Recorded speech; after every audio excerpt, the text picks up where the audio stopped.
The first step is to download the VirtualBox. So we are doing a Google search.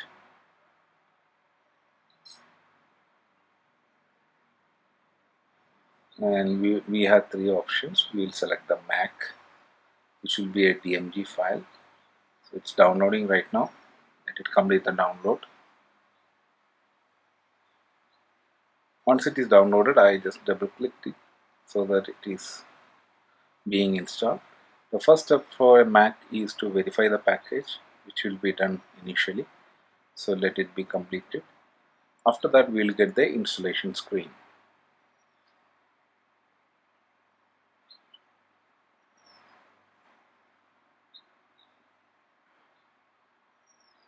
So it's being verified and it's okay. So now it's simple. You just double click the first part. It will give us an installation screen. So let it load.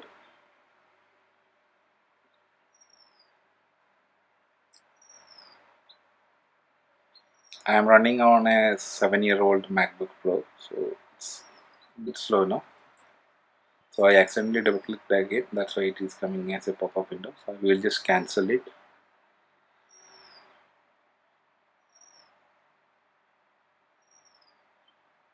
So now the installation screen is here. So it's all about next, next, next. So at some point it will ask you the administrator username and password. Right now this training user is an admin. That's why I gave the password as training user. If your admin user is some other user, you have to give the username of that admin username. So now the installation is in progress. So installation is completed now. So it is asking like should Mac keep the downloaded file. So I just said that remove it. So from the launcher we can see a VirtualBox now. So that's it. Thank you guys. Thanks for watching. And now in my machine already there is an extension pack installed. So it's asking whether it has to be updated or not. I am giving okay, let it update. So it will download the latest extension pack. Extension packs are basically the extra packages which will give additional features to the VirtualBox. It's always recommended to install the extension packs also. So I am saying that upgrade.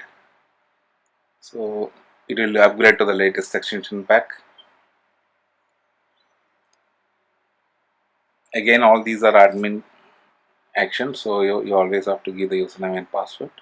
Now the extension pack is also installed.